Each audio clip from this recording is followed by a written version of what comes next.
Good evening, everybody. This is Phil Bell, PB Chris, Mr. 645, back here at the Bell Institute for Advanced Railroad Studies, sitting here in the E. Hunter Harrison chair. And as always, it's great to be with you here at the All Things Trains podcast. Now, I got to tell you, today's podcast is a tough one. Because like some of the really bad Amtrak trains that make you wait forever because they're so delayed, this stream is about 10 hours beyond when we had planned to do it because we were actually busy making new content for our companion podcast, the I Hate Big Tech podcast. In fact, all day today has been spent struggling with tech equipment that doesn't want to talk to each other and doesn't want to work together. Quite frankly, it's even worse than politicians for those of you who don't like how things work in Washington, D.C. or your state capital. So if you think that's bad, you know what? Go over to Big Tech. If you've probably noticed through a lot of the flourishes that I have here, I'm a big Rush Limbaugh fan. I love Rush Limbaugh. But the difference between Rush and I is that Rush, besides, having a few $100 million more dollars, is that he was a tech aficionado and he always managed to get his tech to play well together. Whereas I, Phil Bell, your conductor into transportation excellence, can't quite do that. And that's probably why I still rock the trusty BlackBerry, which I hope you can see here on camera. However, all is not lost. Actually, earlier this week, I had a wonderful time visiting again both Chicago and Milwaukee. So this is the third time I've gotten to go to that area in the country over the past about 3 to 4 weeks. And this time is traveling on business with my other job. Job one obviously is coming here and helping to connect you with fellow rail fans, but rail enthusiasts, I should say. But my other job, where I do work in the nonprofit world and actually have a wonderful job doing that as well, took me out to Chicago and Milwaukee. So what does one do when they go ahead and travel out to the railroad capital of the world and the Midwest United States? Well, if you're me, you go out and you enjoy some railroading. So the first thing I did, and let me see if I can get the picture up for you, because, as you know, we're learning a little bit about these big tech systems as we go along. But here you go. I think we've got it. That is a cabbage car, and I apologize for the picture quality. I was taking it just as I was getting on the train, the last few moments before it departed. But that is a cabbage car, former F40PH, now an NPCU, non-powered control unit, at the tail end of train number 337, the Hiawatha service to Milwaukee. And I was lucky enough to ride that and enjoy a trip on the Horizon Fleet cars. Now, for those of you who don't know, the Horizon Fleet is Amtrak's version of the Pullman Standard Comet car. These were built in the 1980s as a tack-on to a New Jersey Transit order, and in many ways they're very, very similar to the Pullman Standard Comet 1 series that were purchased by the Erie, Lackawanna, and New Jersey DOT in the 1970s to upgrade commuter services in North Jersey. Now, the big difference between the Comet cars and the Horizon Fleet, there's actually two of them. Number one is the Horizon Fleet has coach seating that is very similar to that of Amfleet. In fact, they are the exact same seats that you'll find in Amfleet cars. And the second big difference is that they have outboard bearing trucks. So the Comets have inboard bearing trucks. The Horizon Fleet of outboard bearing, and their trucks are very similar to what you might find under a Superliner 2, or even somewhat similar to the GSI Commonwealth series that you find under streamlined passenger cars of the days of yore. So I had a really good time going up there. The crew was terrific. Service was great. The one thing I really noticed about the route that I think we can all enjoy, regardless of our preference for rail cars and otherwise, is how fast and smooth and well-maintained the route is. And I know I talked about it a little bit in the last stream, but boy, the way that they get out, and whether we're talking about on the Metro portion or the Canadian Pacific portion of the route, they fly. And so you can just go back in your mind's eye and think, what would it be like in the 1930s or 1940s behind some of their great Hudsons that were pulling Milwaukee Road's Hiawathas in those days, or getting to the 1950s and 1960s with the E-Series locomotives that they had, or even the FP45s that Milwaukee had, because they were the only other railroad to have FP45s beside the Santa Fe. And let's also not forget, the Milwaukee's FP45s were also non-dynamic. So if, for a unique locomotive, they managed to make theirs into an even more unique locomotive. Now, I mentioned to you that I was rushing to get there in the last few moments before departure, which explains the mediocre photography quality. Why was that happening? Well, because of this. I had a great time on my way to Union Station. Just as a little background, I flew there because I had some meetings the day before and had some meetings the day after. Flew to Chicago, took the CTA down to Blue Line, down to Center City in Chicago. Then I walked over to Giordano's. And Giordano's is what you're seeing right there. That is their thin crust pizza with pepperoni. And let me tell you, it is, to quote Jesse Lee Peterson, amazing. I have never had so much pepperoni on a pizza in my life. I loved it. I loved every bite of it. The only thing that bummed me out is that I couldn't stay longer because it takes a long time for them to bake it. Now, if you go to Giordano's, and you can go to Giordano's all over Illinois and in a variety of states, just go over their website, put in Giordano's, and you'll find it. They make all the pizzas fresh. So whether it's the thin crust that you see here or the deep dish, it's great.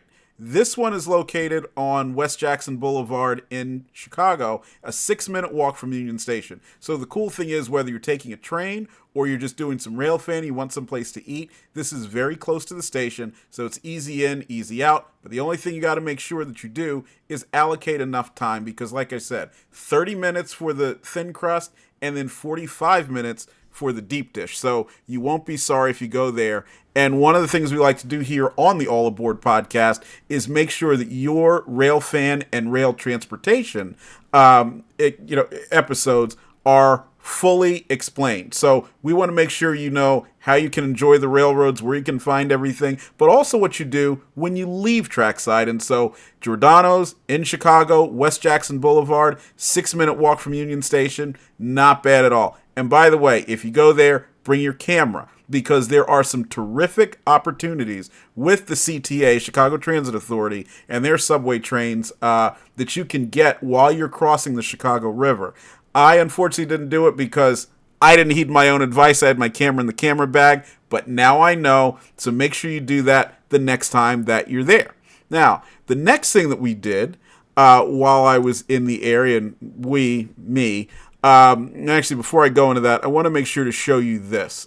In the last stream, since we mentioned that we were going to do a lot on Chicago, we talked about how beautiful Union Station was. Well, I didn't show you how good it looks. That is Chicago Union Station. That's the Great Hall. To your right, obviously, you see an American flag there, but you can see how clean. And we all know how America's big cities, deep blue cities, are kind of falling apart. Chicago Union Station is very much an oasis among that, whether we're talking about the Great Hall here or even some of the more subterranean areas, which don't look quite as nice, but they are in very, very good shape, well kept. You will be happy if you go there. And I'll reiterate what I mentioned in the last stream, which is where I talked about get a ticket to the Metropolitan Lounge. So if you're not a first class passenger, you have to pay $35 to go in the Metropolitan Lounge. It's very much worth your time. Now, why is that? First of all, with your bags, if you want to store a bag at the baggage room, because I know a lot of us like to just do some sightseeing before we get on our train or because our hotel isn't ready yet. So, okay, let me leave my bags here at the station, go over to the baggage room. Now, in Chicago, the price is extortionate, $20 per bag. So for me, when I was there, that would have meant $40 easy, just to leave the camera bag there, take the camera, obviously, and to leave the suitcase. So $40 is a lot just for a couple hours of fun. So what did I do? I paid $35 to go to the Metropolitan Lounge. Number one, that got me the bag storage. So right off the bat, I paid less to store my bag than I would have if I hadn't gotten the Metropolitan Lounge. But the second thing it comes with is plenty of free food and drinks. So we're talking about sodas, juices, coffee, tea, and snacks. All of it you can get there. The next thing that's also important is the accommodations. Now, those benches that you can see in the Great Hall look very good. They're clean. You can sit on them. It's fine. But they're also hard. And if you're like me, you can deal with hard seats for a little while, but afterwards you'll start to complain and wonder why it is that big tech must have created these seats. Okay, no, I'm kidding about that. Big tech, I'm not blaming you for the seats being hard at Union Station. They have very comfortable seats inside the Metropolitan Lounge, and it is worth it there, especially if you do have quite a bit of a layover. So that is all one of things that you should consider if you go there. Now, the other thing that I would like to talk to you about in that during that trip was, and let me see if I can get this to come up here, and it looks like perhaps we have lost a couple of our items here, but a couple of our photos. But what I wanted to also talk about is what's in Milwaukee. Milwaukee is a wonderful place to railfan, and we're going to share this on our Facebook page today, since we're having a little bit of trouble with the photos here. Take a trip over to Miller Park, which is now American Family Field, because Miller used to be the sponsor of the naming rights. They ended up giving it up to an insurance company that's taken over, but we still call it Miller Park because, let's be honest, it doesn't make sense to have a baseball park in Milwaukee without calling it Miller Park, right? They are the Brewers after all. But that is actually built on the site of the old West Milwaukee car shops and a lot of the other shop facilities that the Milwaukee Road had in the city, its namesake city. Fun fact, though, the Milwaukee Road, the Chicago, Milwaukee, St. Paul, and Pacific never was based in Milwaukee. It was based in Chicago. So, interesting naming there. But the Milwaukee Road had a lot, and what they did is they do pay tribute to the Milwaukee's presence in its former hometown. So there's a lot that you can go out and see while you're there. They have a street called Roundhouse Street, which is right, not too far away from where the Roundhouse was. Funny story, it goes right by a pizza manufacturer that makes frozen pizzas and otherwise. So while you're looking at Roundhouse Street and driving around the area, you will very much feel like you want to eat. The other thing that you'll notice is on Milwaukee Road, and it is Milwaukee Road, you'll also find several sculptures, metal sculptures that have the Milwaukee Road logo, and some of the other, odes to what used to be there, along with some explanatory panels, because that is part of the Hank Aaron State Trail. And for those of you who might wonder why Hank Aaron has a state trail in Wisconsin, well, let's remember that Hank Aaron actually played a large portion, and I do believe was the majority of his career, or just under the majority of his career in Milwaukee. So first with the Milwaukee Braves, later on went to Atlanta when the Braves moved to Atlanta from Milwaukee, and then spent his final season as a member of the Milwaukee Brewers. So they have a trail there, which does follow a fair amount of the rail right-of-way, by the way. That is dedicated to Hammerin' Hank. So, I had a great time up there. The one thing that I do have to offer a little bit of commentary on that is quite interesting was the ride that I took on the Siemens Venture cars. Now, I did a couple of videos on this, right from the train.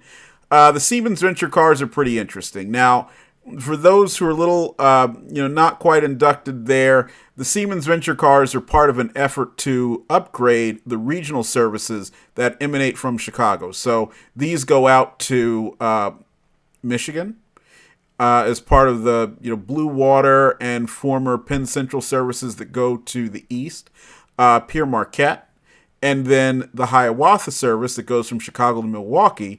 Then also the Illinois services such as the Carl Sandburg and Illinois Zephyr that travel throughout the state there to the west of the Windy City. Now, these cars are the same car body that is being used for Brightline. So if you've seen Brightline's train sets, you're pretty familiar with the body. It is more or less a slab-sided body that is silver, aluminum in appearance. And the interesting thing is on Amtrak, what they've done is they've put some really obnoxious, and I hate using the same word over and over again, but they are obnoxious because you can't recline. Even though you'll be traveling for about 5 to 6 hours, you can't recline in these seats. And they're made to be smaller, tighter, more airline style because they want to make the aisle wider for wheelchairs. Now, look, we applaud that. In fact, one of the people who helped me out a lot as I was breaking into the railroad industry was Paul Wyrick, and Paul Wyrick, of course, in his latter years did use a wheelchair, and was a big supporter of the Americans with Disabilities Act. Although I don't like the way that legislation was written, I very much like the idea of making sure we do what we can so that everybody can have the opportunity to appreciate our trains. But the way that Amtrak has gone about that in this case really doesn't work at all. Remember, what you do get on a train for the purpose of is to have a more civilized, comfortable way of being transported, as opposed to, and I'm sorry, the phone's ringing there a little bit, as opposed to what you get when you're traveling on the airplane. And the airplane, even the good ones, they're not that much fun these days. So got to give Amtrak actually a C.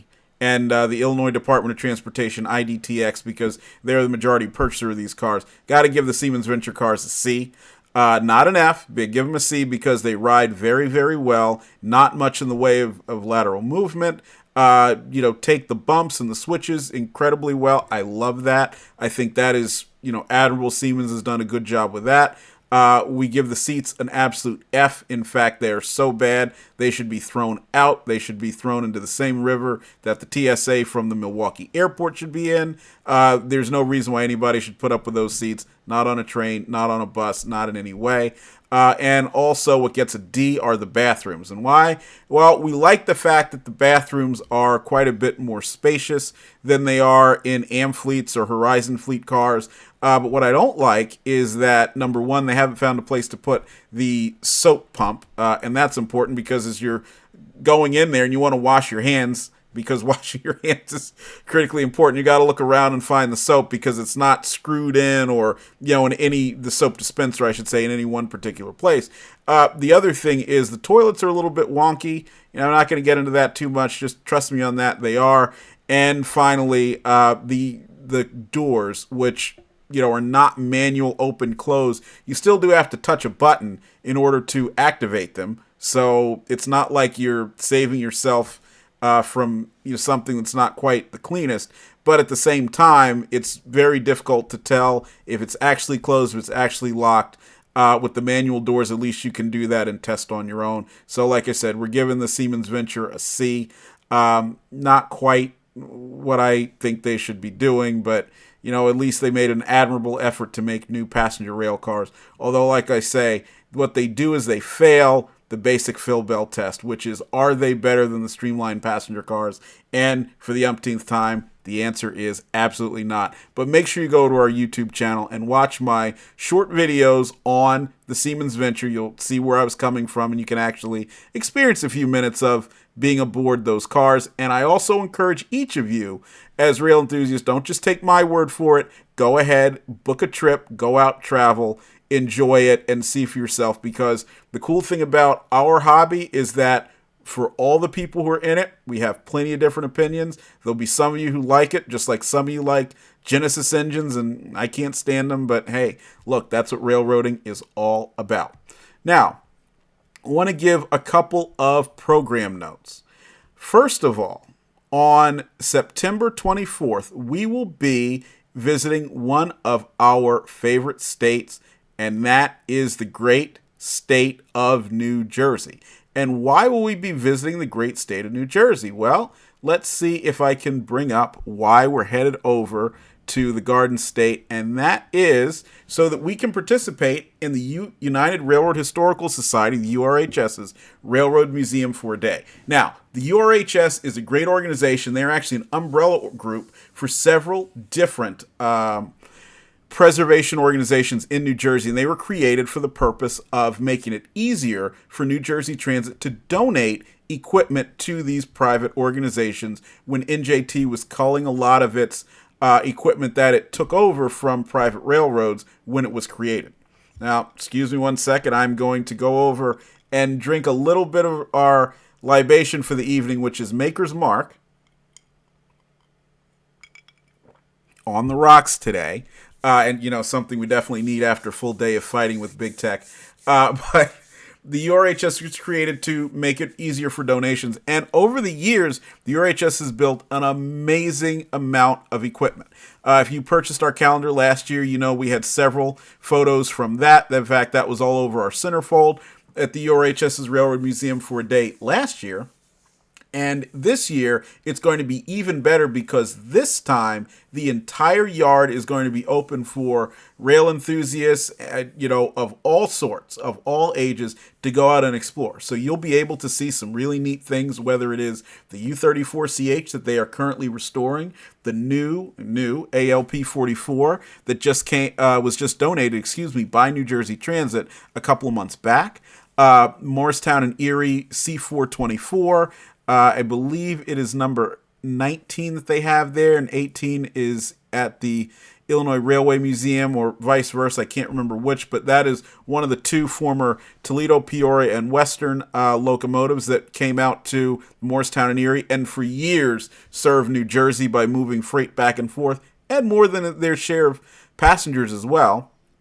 A couple of GG1s, the 4877 and the 4879, both of which have been restored to Pennsylvania Railroad schemes. And for me, because if you've been listening to our podcasts and our shorts or anything, you know I love E-units. And the URHS has a lot of E-units. They have a New York Central E8 painted in century green. They have a former Pennsylvania E8 that's been restored to New Jersey Transit Bluebird colors. And they have several more, and so it's great. Anyway, we're going to be there from about 12 p.m. to 3 p.m. We'll be walking around enjoying the collection just like all of you. However, if you see us, look for me with a red Trump hat. We'd love to interview you, have you on here on the All Aboard podcast, talk to you about your favorite trains, why you came out there, and how you got into being a rail enthusiast and the like. This is great, and if you can't make it to the Railroad Museum for a day, go over to urhs.org and please donate a few bucks. This is an organization that's doing a whole heck of a lot in order to preserve railroading, not just for New Jersey, but for that entire region, because New Jersey is the railroad hub of the Northeast. So what they do there impacts New York, Pennsylvania, Connecticut, Delaware, you name it. So make sure you do that. Great organization, and we are really excited to be out there. Now, the other programming note, and this is really good because it involves money too. Guess what? Next week on Monday, Money Day, we will have our new 2024 calendar go on sale. So this calendar has, and I want to make sure I get the number right because I'm really excited about it, 30 full color images of present-day railroading. And we've got a variety of states we covered: North Carolina, Colorado, Ohio, Illinois, and of course New Jersey. Plus, for our centerfold, we're featuring the nation's capital, which is Washington, D.C. For those of you in Rio Linda, okay, I promise, we will cut down on those flourishes, yes. But for those of you in Rio Linda, the nation's capital is in fact Washington, D.C., and our centerfold this year covers railroading in the nation's capital, so that's great. And what I always like to remind everybody is the centerfold in the All Things Trains calendar is the only one that you can look at as much as you want, and you won't get in trouble with HR, you won't get in trouble with your wife, and you won't get in trouble with your mom. So that's another reason why you want to buy our calendar. It will be going on sale for $15. So only $15 gets you that. And what I want you to do is this. I want you to go and buy our calendar, and I also want you to buy the calendar of one of the railroad historical societies, museums, or preservation organizations that's your favorite. First of all, you absolutely need two calendars. You do. You need one for either your train room or your office or otherwise. And the other reason why you need two calendars is because where are you going to put the other one? Put it in the office, put it in the train room. You decide. But you'll have two of them, and you'll be helping two good causes. First of all, you'll be supporting this show. And by supporting this show, you help me so that I can continue to bring you this good content and a lot of the other things that we do, whether it's our website, whether it's the news that we put out, our railroad recap, which is daily, keeping you informed about what's going on in our industry, and also getting you a lot of the really good things such as that calendar so that you have the ability to enjoy your hobby or your association with railroads, whatever it may be, in a greater way. So it helps me. The other good cause, reason why I hope you do that, is because organizations, whether it's the URHS, whether it's the East Broad Top Railroad, or otherwise, by contributing, you are helping to continue contributing to those organizations, to be clear, helping to promote railroad preservation. And we are coming up on a time when railroad preservation is going to be critical because, as you've probably noticed, some of those locomotives that we've taken for granted for years, whether it's GP40-2s, SD50s, SD45s, and so on, they're starting to get a little bit old. And the time is going to come when that generation of locomotives, the second generation, is retired. The time is going to come when Amfleet coaches are being retired. The time is going to come very soon when a lot of the commuter cars that we've taken for granted and ridden over the years, like the Horizon fleet we mentioned earlier, they will be retired. And it is going to require real money, real cash in order to preserve that. Now, do you want to just live in a world where these things only exist in pictures? Because the story of a lot of railroad equipment, whether it's New York Central's Hudsons, New York Central's Niagaras, E7s, E4s, you name it. So many things only exist in pictures now. And as the time goes on and people who actually experienced that, rode on those trains and so on, pass away, future generations won't know anything but limited pictures with a few short captions. But you can help make that difference. Again, supporting organizations, supporting for-profit companies like me so we can keep providing you with this info, but also supporting those who are on the ground doing preservation so that the story can be told for generations to come. And it's not just a story of metal equipment or wood equipment or something like that. It's a story of the people who worked on them, the people who rode them, the people who shipped on the trains, all of that. It's the story of our communities. It means everything. So as you watch the slideshow going on in the back, whether it's the East Broad Top here, Clinchfield 800 or otherwise, remember that when you support those organizations by buying their calendars, you are helping to make sure that continues to run, and that is a great thing. So we will have out on Facebook, on Etsy, and I also do believe on eBay on Monday, where you can go ahead and place your orders, and you will have the calendar in your hands within a week and a half. And if you get tired of hearing about it, buy it. That way I'll stop talking about it. I can promise you that. Now, I want to move into railroad news because there's plenty of railroad news that's been going on lately. The first thing comes to us from Steamtown. The Steamtown and the Lackawanna and Wyoming Railway Historical Society, I'm just bringing this article up to make sure I get you this information correctly here. Excuse me. They sadly ended their partnership that was going on for 28 years. So almost as long as many of you have been alive in this audience, to restore Boston and Maine 462, number 3713. Now, for those of you who go to Steamtown, you know that it's had a little bit of a bad rap over the years. And frankly, a lot of it is deserved. As a free market guy, I don't see any reason why the government should be in the business of operating a railroad museum. And like the government does, they're not really good at operating a railroad museum any more than they are at spending the tax dollars. But I do commend one of my favorite railroad authors, Don Ball Jr., for preserving Steamtown and moving it to Scranton and putting it in a place where at the time, not that it was the best decision, to be clear, but at the time was necessary to keeping it going. Steamtown originated actually up in New England and Vermont, if I recall correctly, because F. Nelson Blunt, who was a big rail preservationist, he put together what he thought would be really a paradise of trains. And unfortunately, he died unexpectedly in a plane crash, and so this threw everything into disarray. But what preserved it was the work of Don Ball Jr., who's made lots of books, and we're going to cover a lot of them here on these airwaves. about trains, a lot of great photography books that nowadays we take for granted, but at the time were very, very new and innovative. But the biggest impact that he made was in keeping Steamtown going, moving it to Scranton in the old Delaware, Lackawanna, and Western Erie, Lackawanna Railroad facility right there in downtown, putting it where it is, and then helping to set the stage for its transformation into what's become a government park. Now, the biggest problem that Steamtown's had, though, is that over the past 30 plus years, they've had very few actual operating steam locomotives. That's because, number one, restoring and operating a steam locomotive, whether it's you're doing it as a private organization or the U.S. government, is a difficult endeavor. Frankly, steam locomotives were built at a time when there were a lot more in the way of people who were capable of understanding how they worked.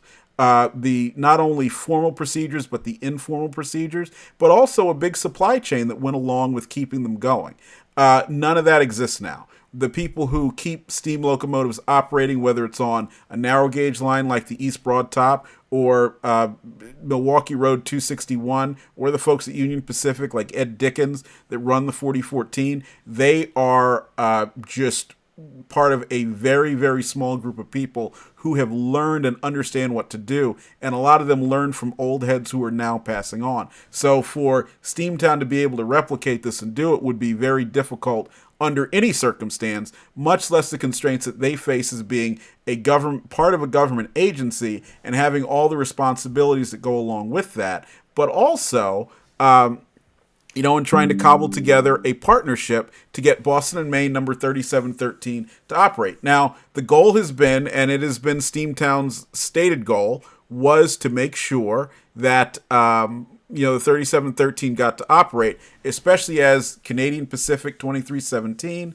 and Canadian National 3254, which is a 282 Mikado, went out of service for a variety of reasons. And while, it's pretty sad and a little concerning that this has ended, the Steamtown NHS, they have said that they are committed, or I should say the NPS, National Park Service, to continuing to work on that restoration. And here's a quote. As you know, over the past 28 years, the restoration has encountered a number of challenges, not the least of which were changes in priority by our partners at Steamtown. Vote Ken Kurtz as chairman of the former Restoration Committee. The next step in the restoration process lies solely in the hands of NPS and Steamtown officials. And then to continue,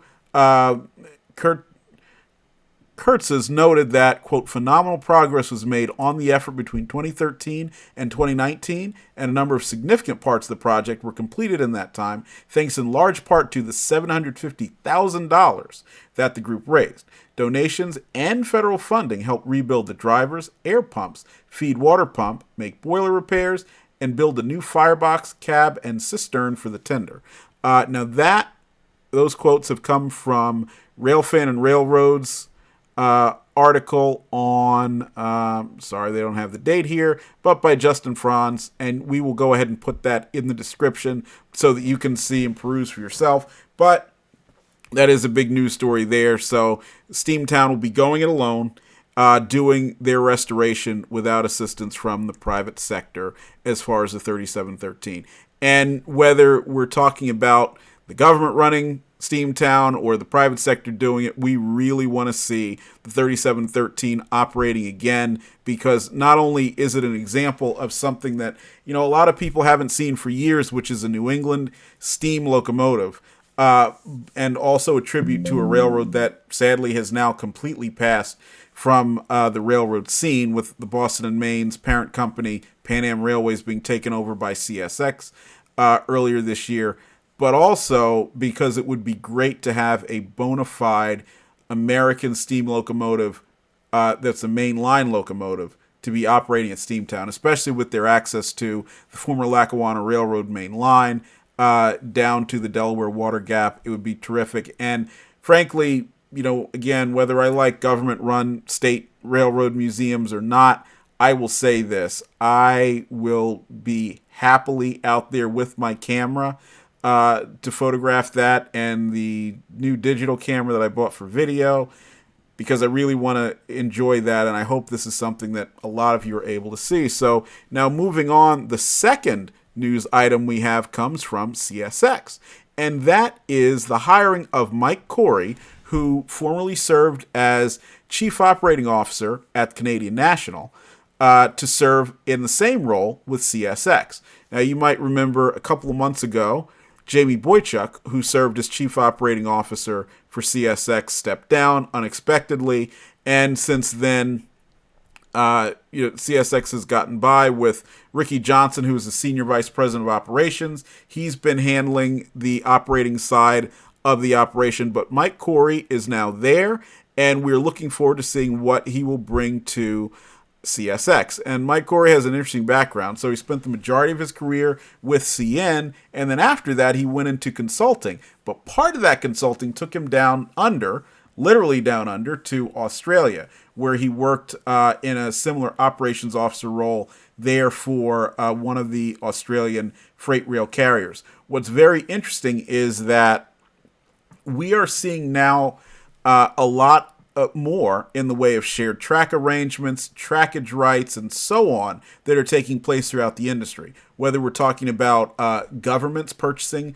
lines in order to facilitate greater commuter service and passenger service, or we're seeing more arrangements among Class 1 carriers and short lines in order to make sure that both sides have the opportunity to reach customers that they either wouldn't ordinarily be able to do, or in ways that are mutually beneficial, because both have separate needs that can be, easily met. So we're seeing a lot of that, and Mike Corey's experience in Australia, which is almost entirely open access, is going to be a big asset to him as he moves forward.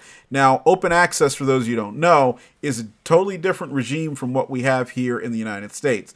Here in the USA, we have a track owner, and the track owner usually provides the rail service themselves over the piece of track that they own. Now, we have other arrangements that I was mentioning before, such as trackage rights, which can be where one railroad has the right to operate its trains over another railroad, and that's usually without the ability to serve customers along the lines. We have haulage rights, where one railroad will carry the traffic of another railroad, but generally use their own crews and sometimes their own locomotives to do it.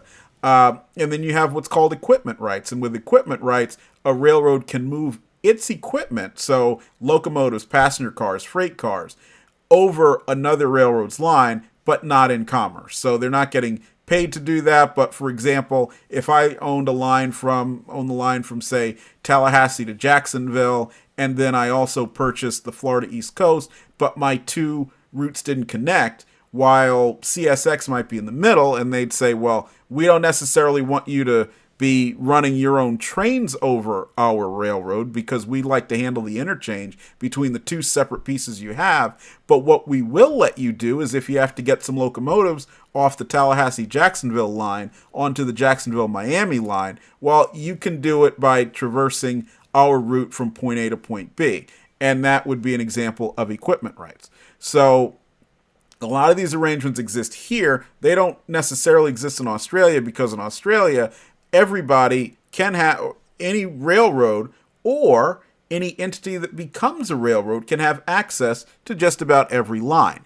And that's something that many have advocated for here in the United States. Now, we oppose it because many years, and I think the amount would now be trillions of dollars, has gone into developing the railroad network as it is. But when we see threats such as forced reciprocal switching by the Surface Transportation Board, and we see more private arrangements where railroads look to meet their needs by working with others, that Mike Corey's experience dealing with that shared track environment will be very helpful to him as things go forward.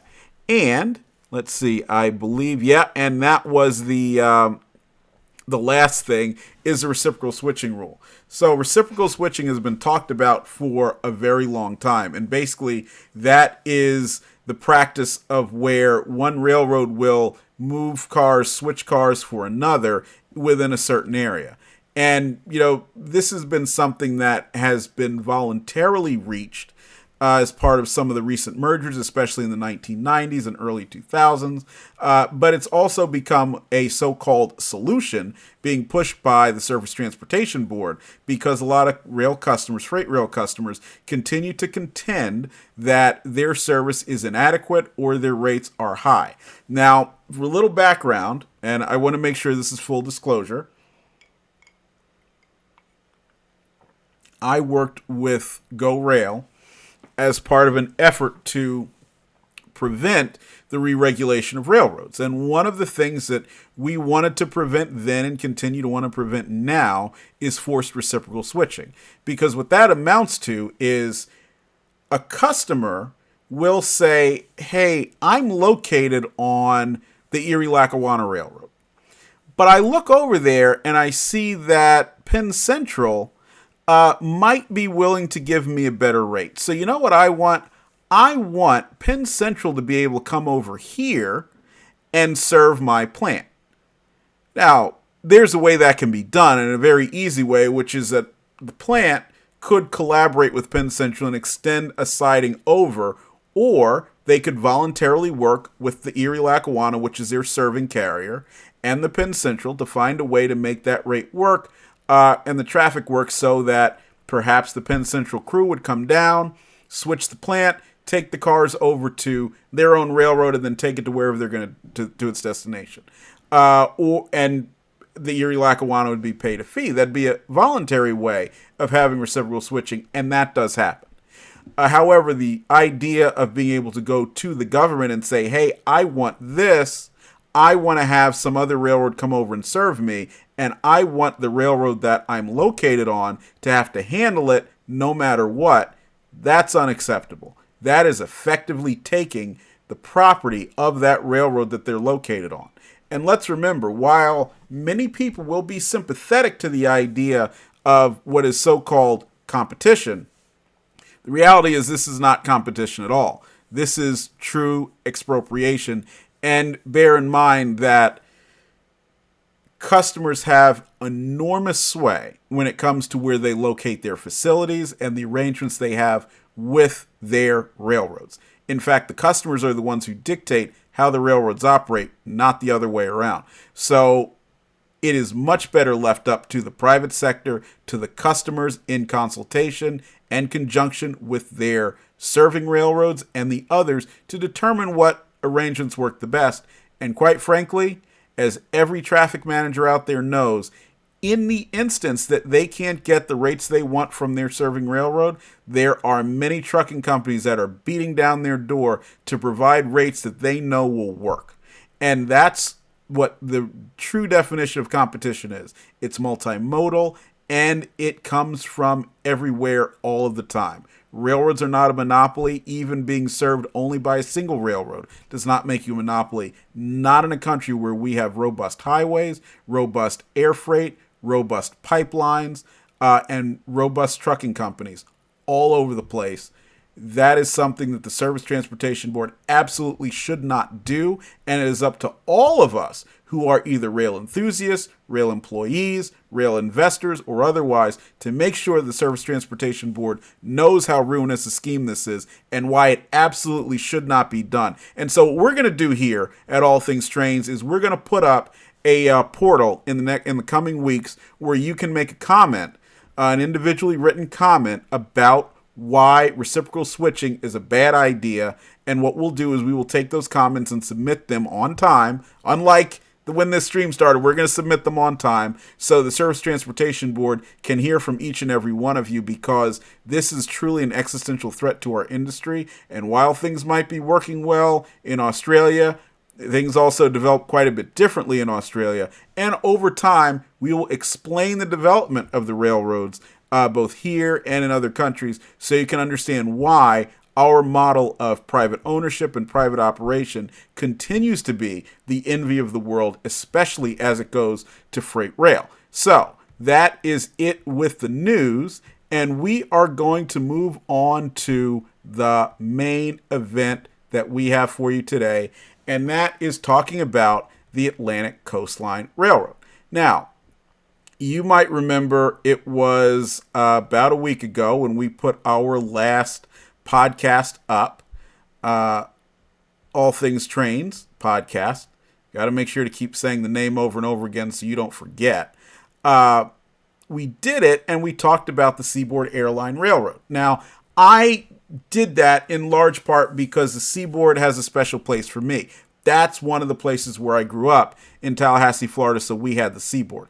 But what I didn't know when I was a kid is that the Seaboard wasn't the only game in the region. That was, of course, the Atlantic coastline. So before we can get to talking about Amtrak services in the Southeast and everything that we had talked about, we need to talk about the Seaboard's competitor, the ACL. So the first thing we'll do here, because remember, the best way to experience a railroad is by looking at a map. So go ahead and get reacquainted with the map. I am sorry a little bit for that display here because it looks like some of the most important parts of the map, the Hampton Roads area and Richmond, are a little cut off there, but they're there. And we'll also have this, which is from Trains Magazine, linked in the description below.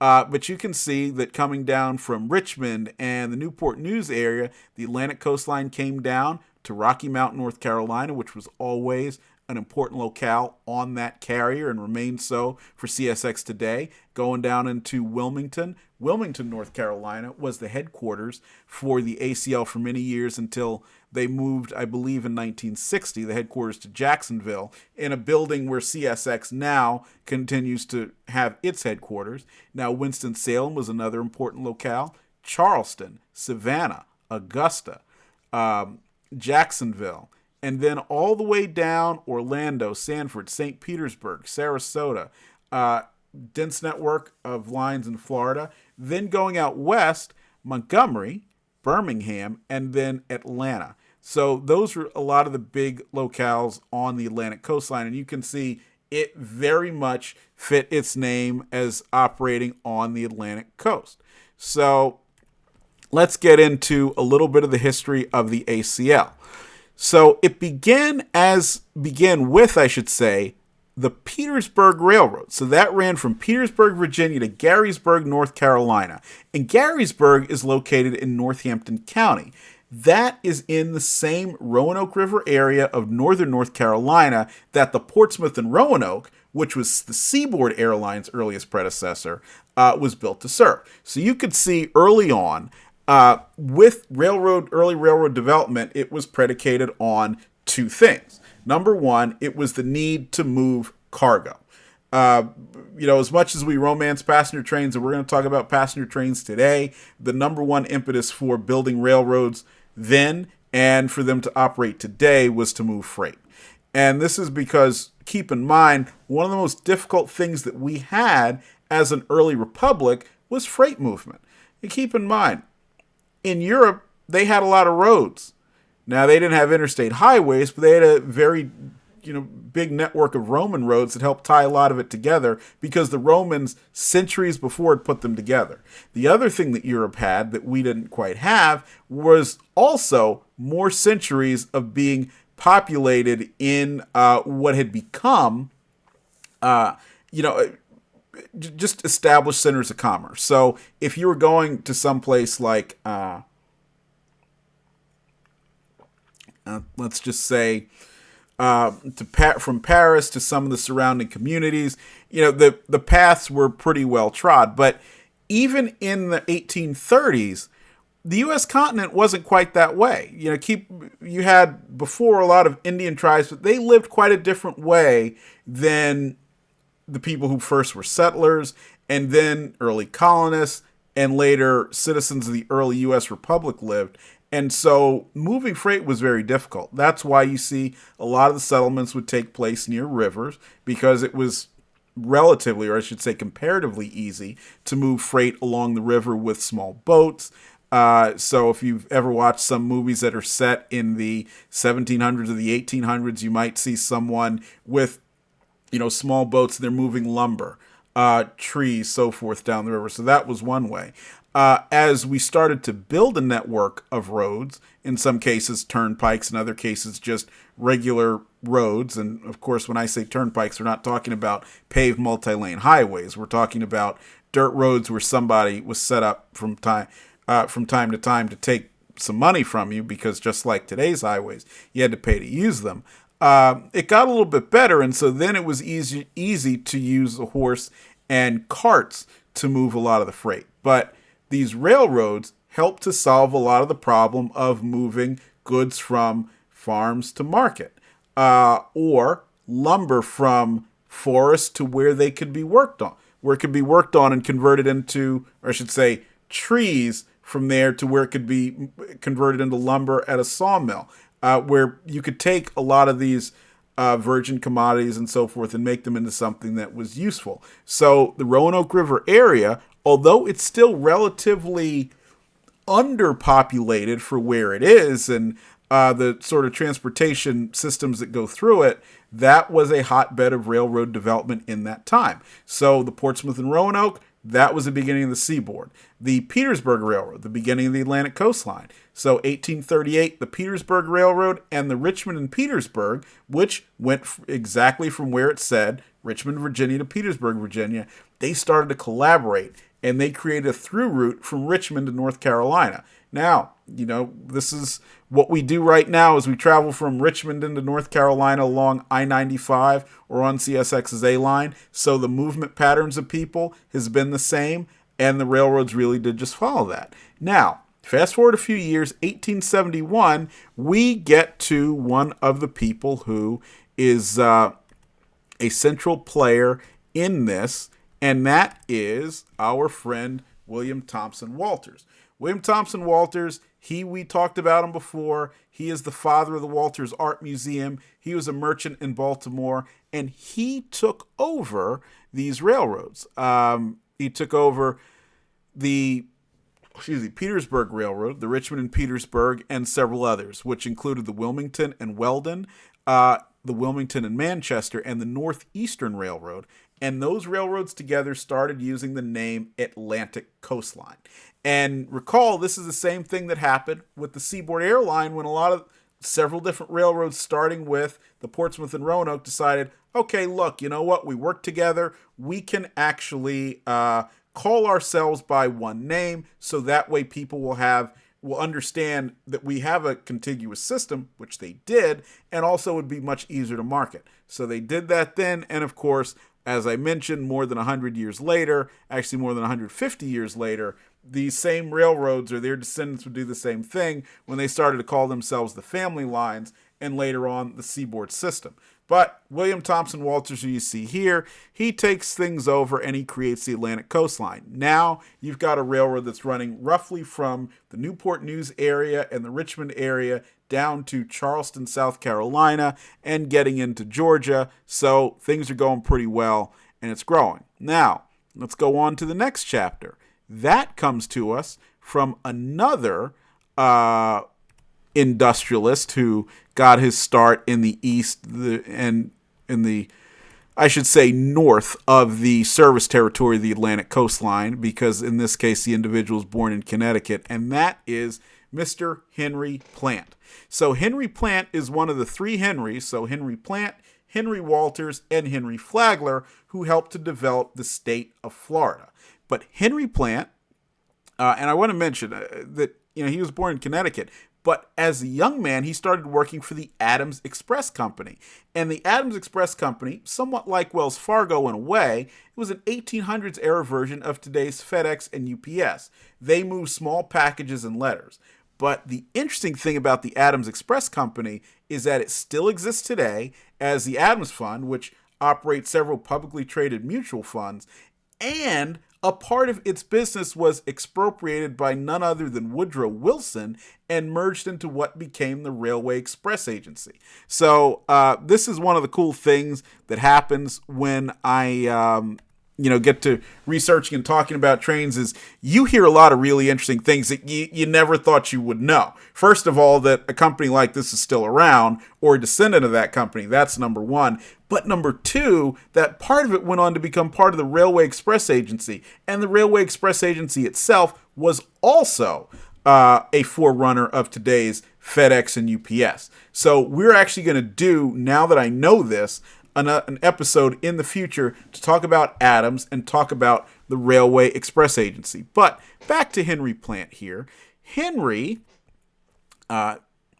He, after the Civil War, so he had built up a big business pre-Civil War, and then, like many,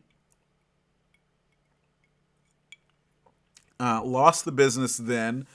So he went back in and said, "Hey, look, how do I rebuild?" So he went in and purchased a railroad that was called the Atlantic and Gulf. And he renamed it the Savannah, Florida, and Western. And if you think about it, the Savannah and Florida and Western pretty much went to everywhere also that its name says. And I always like to mention that because, in railroading, there is a lot of situations where railroads are named, such as the Quanah, Acme, and Pacific, which went to Quanah and went to Acme, but in no way got anywhere near close to the Pacific. Or even the famed Chicago, Rock Island, and Pacific, which never got to the Pacific either. So here you have a picture of the plant system. And this route here that starts roughly up to Savannah, comes down, almost touches Florida, and then goes out west to Montgomery. That is the SF&W, Savannah, Florida, and Western. And so that was the core of the plant system. Now, that railroad today plays a critical role in today's CSX system because it is, number one, the east route of the Savannah subdivision, and that is a portion of CSX's route between Savannah and Jacksonville that actually goes to the train station. So if you're on the Savannah station there, you're on the east route. South of that area, it becomes the Nahunta subdivision. The Nahunta is one of the most heavily trafficked parts of the system.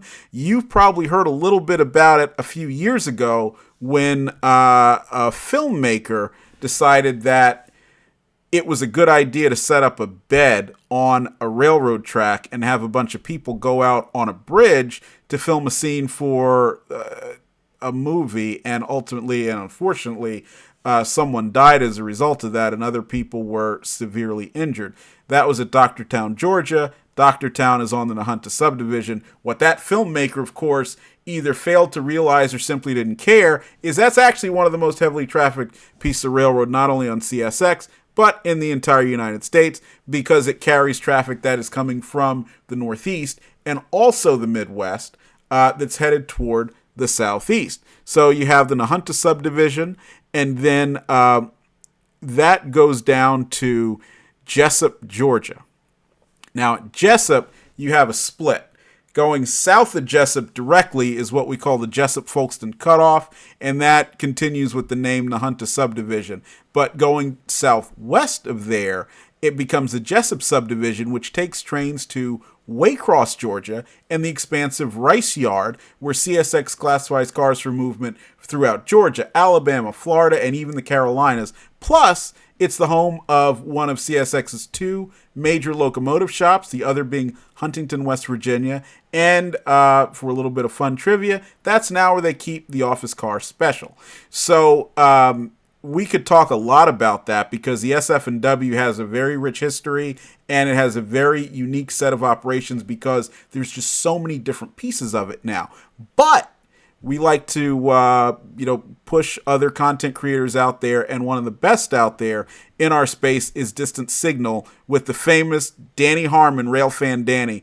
And a few weeks ago, he did a video entitled Uncovering the History of Waycross / Rice Yard and the Bow Line. And we're going to put the link to that video in the description because Danny not only gives a great explanation of that along with some of his famous videos that he takes along with other rail fans, but he's got some folks from the Seaboard Coastline talking about the development of Rice Yard. It's definitely a video that you won't want to miss, so I hope you'll go ahead and do that. So that is the SF&W. So that was really important. And ultimately, the SF&W became, as I showed you with the map, and let's bring that back here for a second, the core of the plant system. Now, I want you to look very closely at this map because what you see is up here in the northern part above Savannah, this is the Atlantic coastline. Then,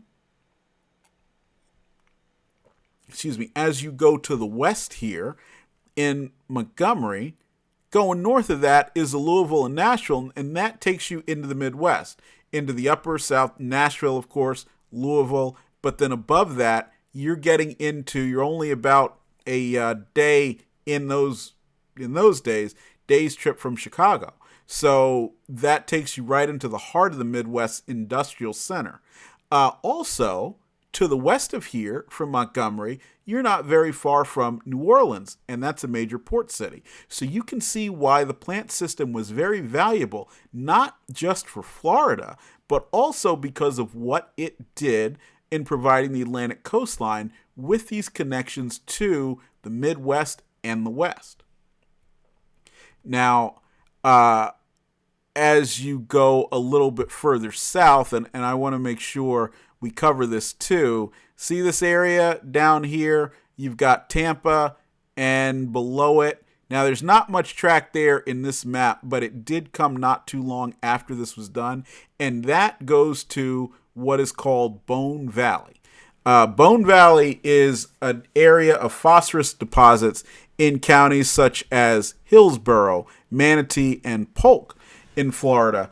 And those have made CSX and its predecessors millions, if not billions, in hauling phosphate out of that region. This is a major, shouldn't say crop, but major piece of Florida's industry, and critical because, of course, as you know, Florida is largely a tourism economy. So this is some of the relatively, or I should say comparatively small industrial base that Florida has. And by virtue of the lines that went into this area, the Atlantic coastline, which had a little bit deeper, I would say, penetration of the region than the Seaboard Air Line did, that's what really made one of the things that made it so successful in getting in and being in growing as time went on. So you can see that the plant system was critical to the development of the ACL. Now, there's one more piece of the ACL's development that we need to get in, and let's see if we can get it up there for you. And I'm really good. I'll tell you a story. I used to play music in high school and college, and so we would do what's called vamping if you couldn't get right what you needed to, or if there was going to be a big delay in what you were doing. So what I'm doing right now isn't just quote-unquote killing time. It's called vamping. So look that up in the dictionary, but I've got it here. It's this portion of the railroad to your left, and this is called the Atlanta, Birmingham, and Coast, the AB&C. The AB&C, again, another one of those railroads that actually did what it was supposed to. Yeah, did what it's supposed to do. Went to where it said it was going to. So you've got this line from Atlanta to Manchester, this line from Birmingham to Manchester. So Manchester then is now a big junction for the AB&C. And then they came down to Waycross, which even then was an important point on the Atlantic coastline, because once you get to Waycross, you get to the SF and W and these lines that go out to Montgomery.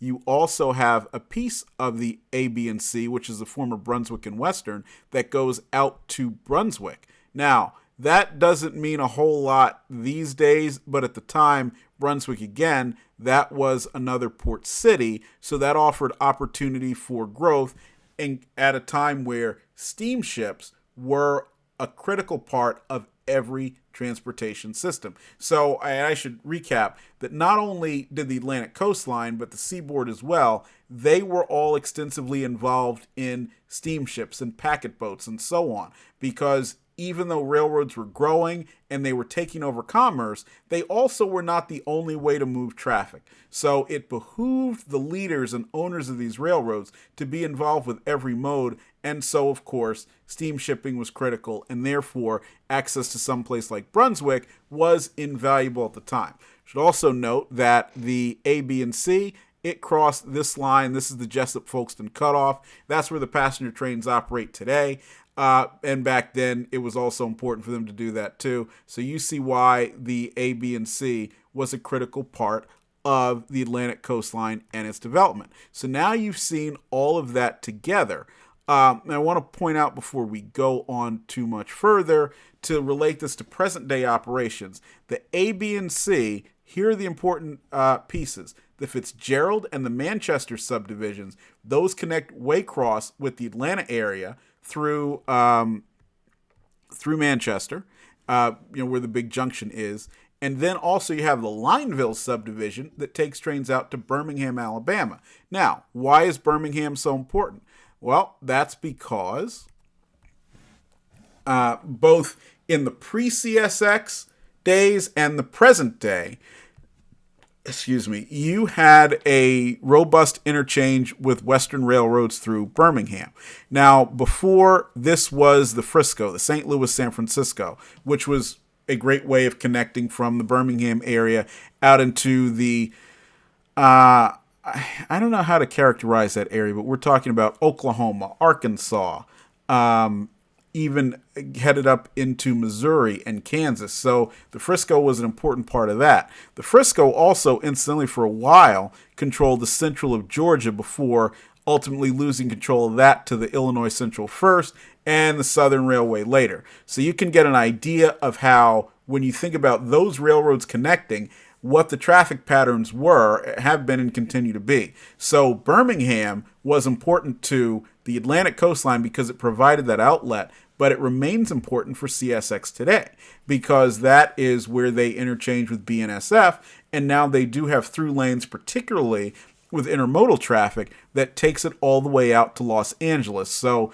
we're not just talking about now moving trains up through a gateway such as St. Louis or even Chicago in order to get it to the west. You have a much faster, in many ways, interchange that gets traffic out to the western part of the United States through Birmingham. So the AB&C was absolutely critical to the development of the Atlantic coastline and remains so with the Seaboard today.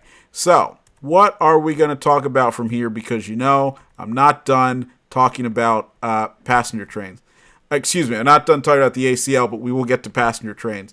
Wanted to make sure you had a chance to see a couple of the other players. We mentioned him last week. This is Henry Walters. Henry Walters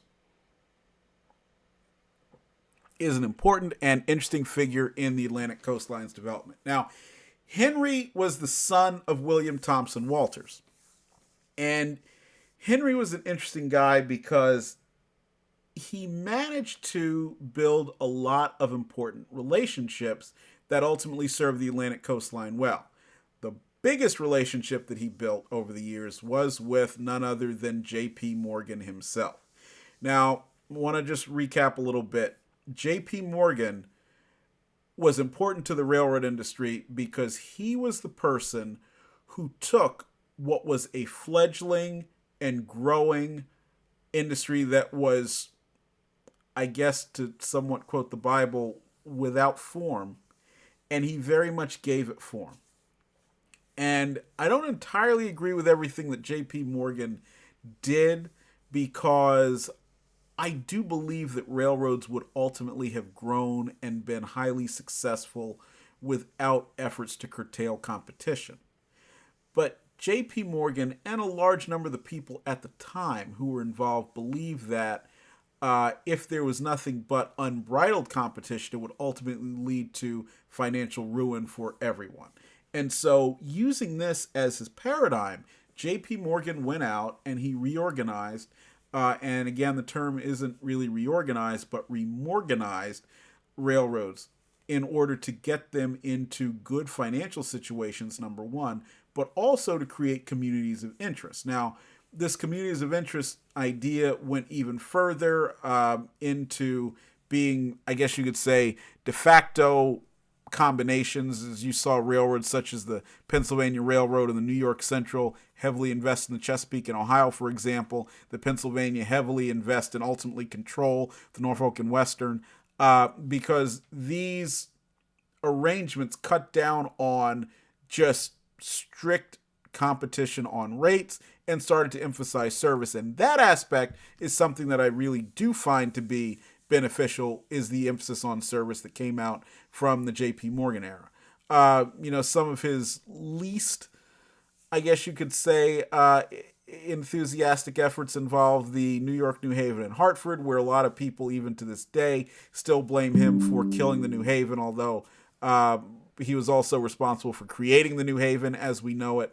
But what J.P. Morgan did in this situation, through his friendship with Henry Walters, was to build the network that would ultimately become CSX's backbone, and that is the relationship between the Atlantic Coastline and the Louisville and Nashville.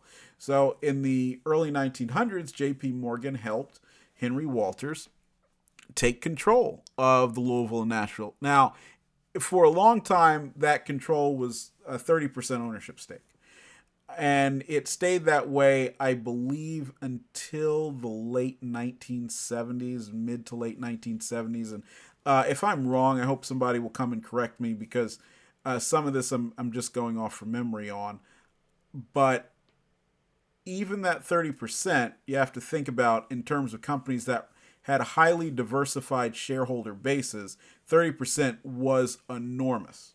And that also gave Henry Walters the ability to have heavy influence over the Louisville and Nashville's operation. And that stayed for quite some time. Obviously, they said until the 1970s. But what it did is it also gave it the ability to direct a lot of the traffic that was coming out of the Midwest and the coal-producing areas of Kentucky, Virginia, and Tennessee, direct that to the Atlantic coastline. Another facet of this is the combination of ownership that the Atlantic coastline had of the Clinchfield. Now, the Clinchfield was just a little over 300 miles, and it connected a town that most people probably haven't heard of, Elkhorn City, Kentucky, with Spartanburg, South Carolina. Spartanburg being on the Atlantic coastline. Elkhorn City in the middle of nowhere, but Elkhorn City connected with a railroad we just mentioned a couple of minutes ago, and that's the Chesapeake and Ohio. And the Chesapeake and Ohio going to the Cincinnati area, as well as Columbus, and then Toledo, that meant all this Midwestern traffic could now come to the Clinchfield. And once it got to the end of the Clinchfield, yeah, it could go to Boston, North Carolina, where it would meet the Seaboard. But the Seaboard didn't control the Clinchfield. The Atlantic coastline was a half owner of it, or I should say of the Clinchfield Railroad, which was the lessee of the Carolina, Clinchfield, and Ohio's railroad properties. And there's a lot more to discuss with that in a later episode. But the other half owner of the Clinchfield Railroad, that lessee, was the Louisville and Nashville, which I mentioned was controlled 30% for the majority of the 1900s by the Atlantic coastline, thanks to Henry Walters' friendship with J.P. Morgan. So now, putting this all together, you see how the network really developed and how this was of tremendous financial benefit to the ACL. Now, the other person who I would like to recognize, or another person I would like to recognize, is right here. This is Champion McDowell Davis. Now, Champ Davis is seen here in front of one of my favorite locomotives, an E8, and unfortunately, you can't see this because it's a black and white photo, but this is in the famous purple, silver, and gold scheme. Now, it's said that Atlantic Coastline used purple because it was Champ Davis's favorite color, which is entirely possible. The other thing that's interesting is Atlantic Coastline's premier streamlined trains, starting in the 1940s, was the Champion. Now, the story goes that the Champion was named because there was a woman in Pittsburgh that responded to a contest the Atlantic Coastline had, and she suggested the Champion, and they looked over and said, you know what, that's the winning entry. Well, it's probably because Champ Davis was the head of the railroad, and his name was Champion, and he stuck around for quite some time. In fact, I believe he was the longest tenured leader of the Atlantic Coastline. In fact, when he started working for the ACL, in 1899, I believe the ACL didn't even formally exist as a company yet.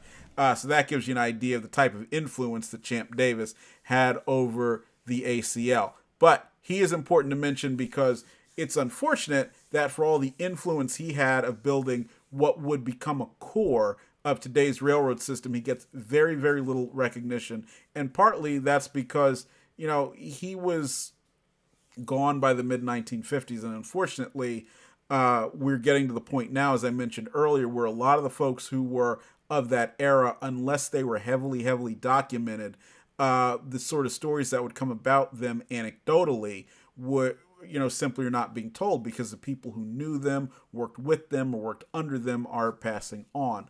All I know really about Champ Davis, beyond the fact that he led the ACL and did a lot to just make it into a successful railroad, is that he was very close with his mother, and he ultimately, after she passed, had a nursing home. I'm not quite sure if he actually funded the construction or owned it, but had a nursing home named for his mother in the Wilmington, North Carolina area. So certainly next time I go down to that area, we'll check to see if it's still around. And if so, we'll do a little video for you about that. But Champ Davis is an important part of the Atlantic Coastline's history, so I wanted to make sure that we recognized him. Now, the final person who we need to recognize here as we get toward the end of our Atlantic Coastline discussion is the man on your right, as you watch this video, and that is William Thomas Rice, W. Thomas Rice. Guy on the left is John Smith, who was the last president of the independent Seaboard Air Line Railroad. Tom Rice on the right, last president of the independent Atlantic Coastline. He was the head of the Seaboard Coastline, and he was ultimately one of the two driving forces, or I should say three when you count Prime Osborne and, of course, Hayes Watkins, in creating today's CSX. But there he is with John Smith putting a Seaboard Coastline logo on the front of Atlantic Coastline E8 number 545 on merger day in 1967. Tom Rice had come to the Atlantic Coastline from the Richmond, Fredericksburg, and Potomac. And that was a great training ground for what he ultimately did, leading the Atlantic Coastline and going on to the Seaboard Coastline and later forming CSX, because the Richmond, Fredericksburg, and Potomac, which we often railfan on these days, was owned by a variety of railroads. So remember, as we talked about in the last stream, the Baltimore and Ohio, the Pennsylvania, the Southern, the Seaboard, the Atlantic Coastline, they were all part of it. And let's also not forget the Commonwealth of Virginia that had a big chunk in the Atlantic Coastline, the Richmond, Fredericksburg, and Potomac's parent company, holding company, Richmond Washington Corporation. And the Richmond, Fredericksburg, and Potomac was also effectively the northern outpost for both the Seaboard and the Atlantic Coastline. So, like I said, great training ground for Tom Rice. But it's important that you know Tom Rice here passed away, I believe, around 2005, 2006. Really did, like I said, a lot to help put together today's CSX. And, other than that, though, his time can be characterized as leading a very dynamic railroad in the Seaboard Coastline at a time when the Southeast and the Sun Belt was growing. So, that's not an easy thing to do. While a lot of people say, yes, I'd love to be at the helm of a business when things are going well, a lot of what's difficult, particularly on railroads, because capacity is such a difficult thing to manage, is being able to handle that kind of growth and handle it successfully. And Tom Rice did. Tom Rice is also one of the two people, and the other being Prime Osborne, who was at the helm during the failed attempt to merge the Seaboard Coastline with the Southern Pacific, which is something the Southern Pacific very much wanted. And again, if you go back to what we were talking about just a few minutes ago, that was a continuation of that traffic pattern of moving goods through southeastern gateways to the west. And so had the Southern Pacific Seaboard Coastline merger happened and been blessed by the ICC, and we're not sure that actually would have happened, that would have been very, very interesting from a transportation standpoint. And before we get away from this photo of Tom Rice and John Smith, I want you to look really, really close. If you see on the right, there is an RF&P E8 in the picture, so this was probably taken at Broad Street Station in Richmond. And that is what you do if you're an eagle-eyed rail photographer viewer like yours truly. So, how will we conclude this? As I mentioned, we're going to do this by talking a little bit about the passenger trains because that's what got us into doing this anyway. And so let's find some interesting aspects. The first thing I want to do is show you one of my favorite pictures. I took at Streamliners at Spencer in 2014, and that is Atlantic Coastline E3 or E6, depending on how you like to say it, because the locomotive was built as an E3 and rebuilt as an E6, number 501. And she is wearing the famous purple, silver, and gold scheme that was championed by Champ Davis himself. And the purple, silver, and gold was iconic. Unfortunately, it didn't really stick around very long because the Florida weather caused the silver, interestingly enough, the silver, not as much the purple, but the silver, to flake and fade very quickly. So if you do enough searching the internet, you will find some terrible looking purple, but you'll find even worse looking silver in the purple, silver, and gold. But the ACL did go out and purchase some of these just amazing looking slant nose E3 locomotives, later on added E7s and E8s. And these were racehorses because the Atlantic Coastline then and the Seaboard Coastline after it were known for the high speeds that they took on both the former ACL and Seaboard Air Line trackage. So these locomotives got a lot of use. And long after they had been put out to pasture by most of the other railroads who operated them, the ACL kept them going and the Seaboard Coastline kept them going as well. And the 501 was lucky enough to survive, thanks in part to the effort of Glenn Monhart, who owned the locomotive for many years. And ultimately, after he passed, it was acquired by the state of North Carolina, and it now lives at the North Carolina Transportation Museum in Spencer. And from time to time, you can actually see her operating around the yard there, and it really is something to behold. So I was lucky in getting there that day and seeing it. But this shot just shows you the sleek character of the E unit, and also the way that the railroads and electromotive division utilize that as a way to be so descriptive about what the passenger train really was. We think about passenger trains today, and the genesis is kind of streamlined, and a few people are excited about the SC-44, the Charger, but none of those really show you what the passenger train was meant to be in an era when the railroads themselves wanted to bring it back and wanted to keep people on it. And so that's why the streamlined equipment of that era is truly so special.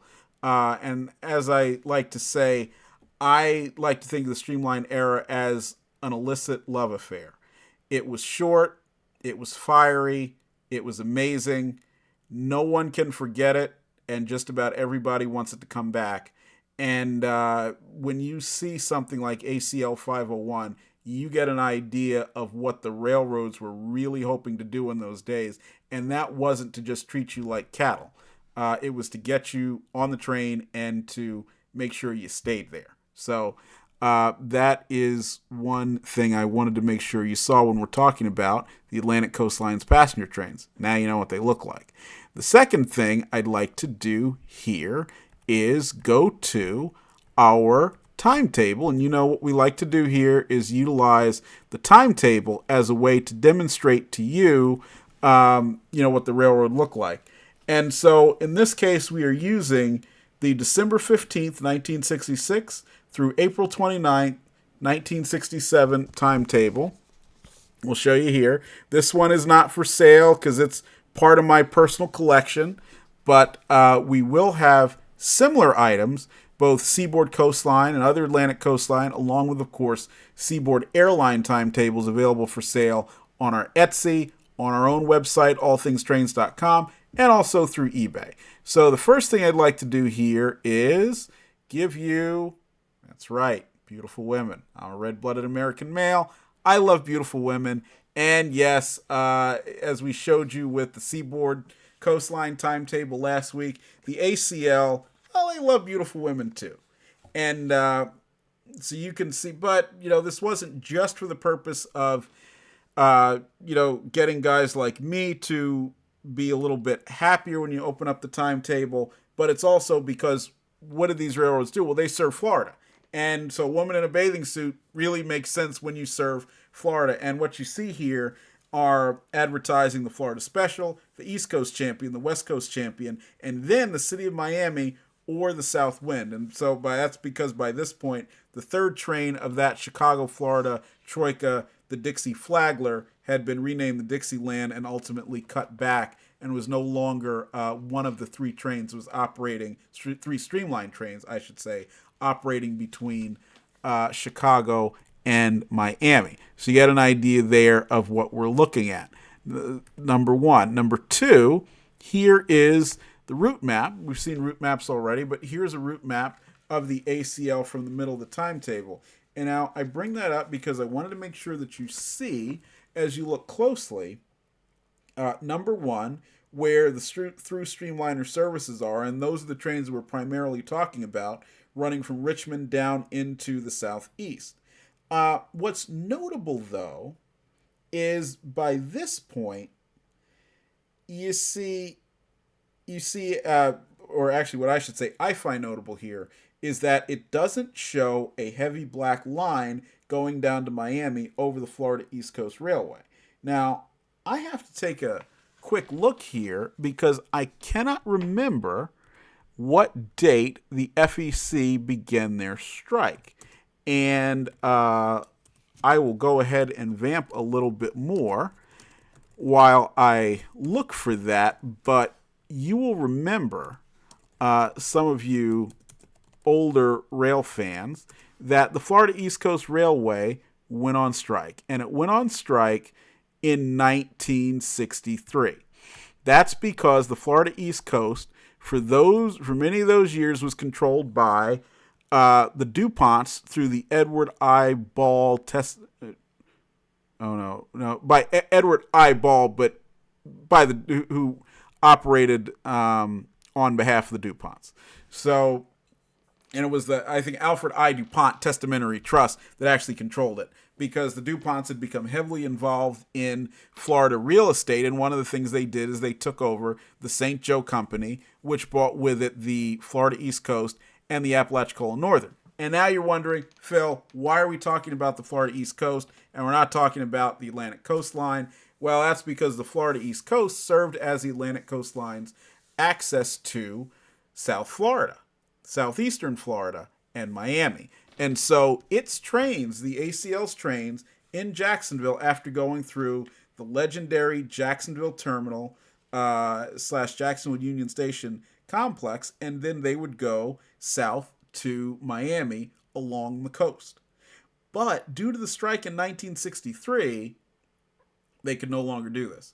And interestingly enough, the Florida East Coast realized very quickly that after all the passenger services discontinued due to the strike, and it was a very bitter strike. It went on for more than a decade and crippled the Florida East Coast. And so they said, you know what, we're going to stop operating passenger trains. Well, somebody realized very quickly, actually, they couldn't do that because the terms of their franchise said they had to. So they actually got some equipment, including some E9s out of storage, and went out and operated a Jacksonville to Miami streamliner that went just far enough into Miami so that it qualified.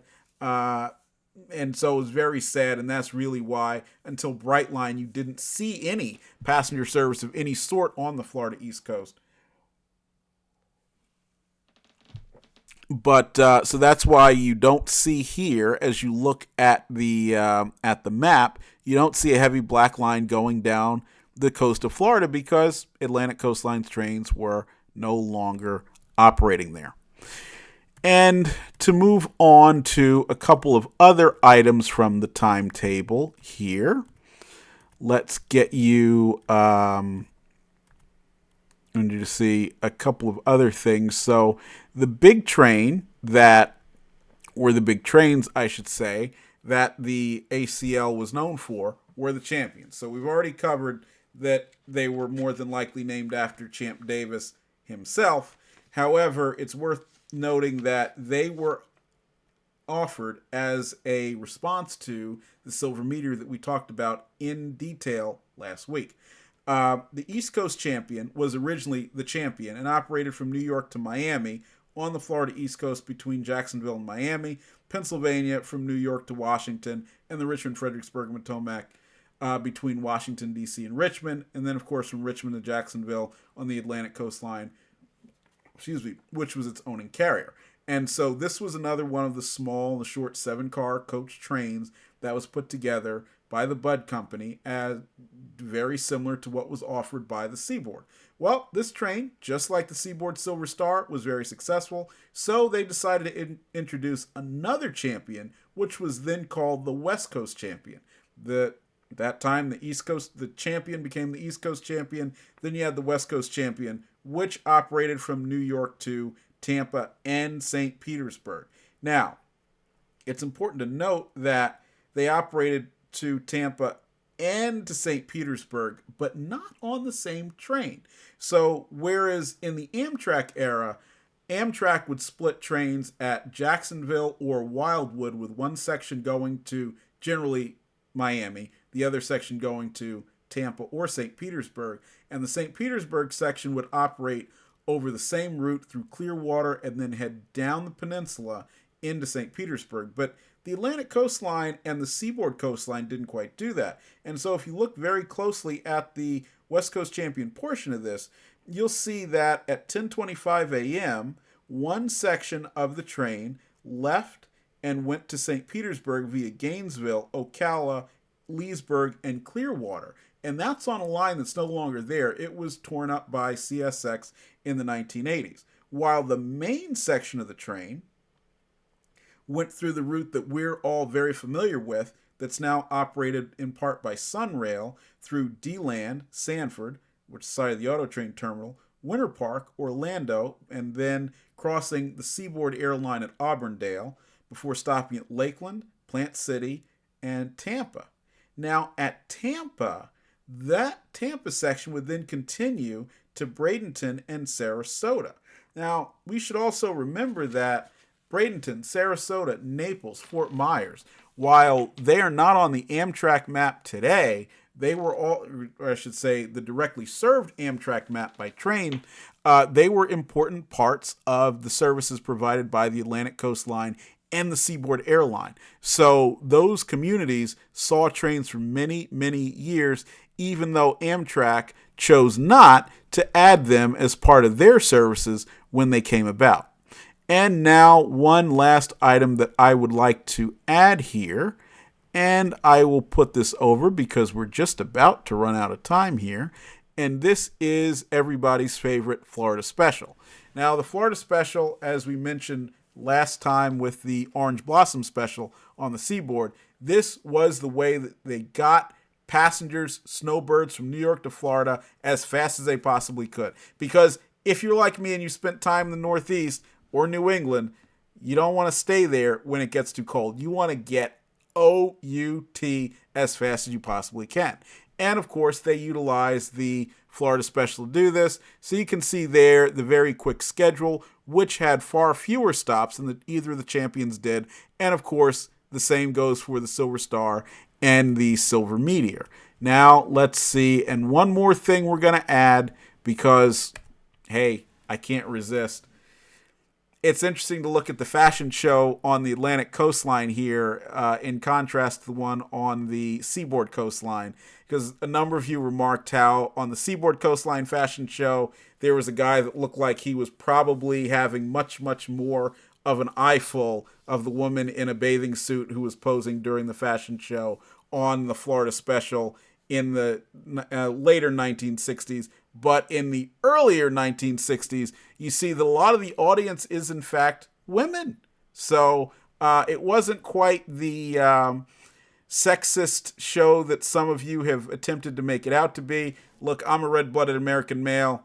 I'm a male chauvinist. I love it either way. But I think it's notable to see that you had a very heavily female audience. And in fact, looking at that picture, it's much more female-oriented than it is male-oriented there. But what I also want to, then it is male, not oriented, male. We don't use woke language here. We're not normies here at All Things Trains. But what I also want you to note is as you look at that, beyond the fashion show, it's the recreation car, movies and games, television and telephone, Songfest. So that was part of the effort in the 1960s to make traveling by train cool.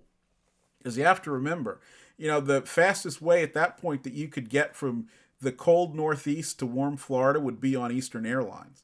Their 707s, their DC-8s, the 727s, which were coming online about that point, that was the fastest way. And in those days, not only was airline service subsidized, although it was very expensive, but it was also a very classy way to travel. So railroads like the Atlantic Coast Line, successor Seaboard Coast Line, Baltimore and Ohio, you name it, they all had a very, very tough road to hoe in terms of getting passengers to look at passenger trains as being enjoyable ways to travel. And so a lot of these things that, many of us today probably wouldn't be all that enthusiastic about or would enjoy them in different ways. So obviously telephones is no big deal for us because we all carry one in our pockets. But something like movies, we watch it on our telephones. A recreation car, we create our own recreation. But in those days, it was much more of a community activity. And so this is what the ACL was doing in order to keep passengers and fight back against Eastern Airlines and the national airlines and the others that were in that market and had taken a significant amount of the passenger traffic away by the time of this timetable in 1966 and 1967. So I hope you enjoyed the opportunity that we've had to go back and explore the development of the Atlantic Coast Line and talk a little bit about its passenger trains. So the next episode that we'll have, which is going to come out on Wednesday of this week, we will talk about the Seaboard Coast Line era and going into Amtrak, because remember the original goal here was to talk about the passenger services, which we've done pretty extensively, but I want you to see how things changed during the small Seaboard Coast Line era, but also how Amtrak handled a lot of this, because with Amtrak, it wasn't just operating the service, it was also contending with changing physical plant and the needs of the freight railroad, which is the Seaboard Coast Line going into Seaboard System and ultimately the CSX that we know today. So, first of all, please share, click like, and make comments on this video, all right? I want to make sure this is something that's interactive for all of us. I know I spent more than an hour and a half just talking, but I'd really rather talk with you in person than I would just to blabber on and on and on, although I hope you did enjoy my blabbering. Second of all, just so you know what makes this show different from just about everyone on YouTube. You go out to YouTube or Rumble, and they're going to ask you to send your super chats to make comments and so forth, or leave a Cash App or otherwise. Look, don't do that here. If you want to make a comment, if you want me to recognize what you have to say, if you want to talk about it, either send me an email, info@allaboard.media. That's info@allaboard.media. Or leave a comment in the comments of this video, because we'll respond to them if you want to have a conversation about that. So that's it. But this is a profit-making venture. We want to make money, because anything that you're willing to pay for is worth continuing to do. So what we're doing here to make money, again, rather than doing super chats and otherwise, is we will have our commercials, and I hope you will patronize those who advertise here, but also we are selling merch. And this is an example of the merch that we sell. This is a Chicago and Eastern Illinois timetable from December 17th, 1942. So that's 10 days into the U.S.'s entry into World War II. This can be yours for only $15. We will have a lot of this out on our Etsy and our eBay sites. If you want to keep this going, and I know you do, I want you to buy these timetables and also the pictures that are behind us, which you can get in either canvas print or metal print variety. They are great accessories to your train room, great accessories to your collection, and that is a way that you can go from not only being a rail enthusiast, but being the rail enthusiast that all the other rail enthusiasts will come out and say, man, I want to be more like him. He's got the coolest collection. He's got this, that, and the other. Make sure you're the guy or gal that has the coolest collection, and you can get it right by buying things from us here at All Things Train. So again, thank you so much for joining us on today's excursion into transportation excellence and enjoying the time with me, Phil Bell, Mr. 645, right here at All Things Trains, coming at you from the E. Hunter Harrison Chair at the Bell Institute for Advanced Transportation Studies, where there are no degrees because the learning never ceases. We'll see you out on the main line, and I hope you have a great day.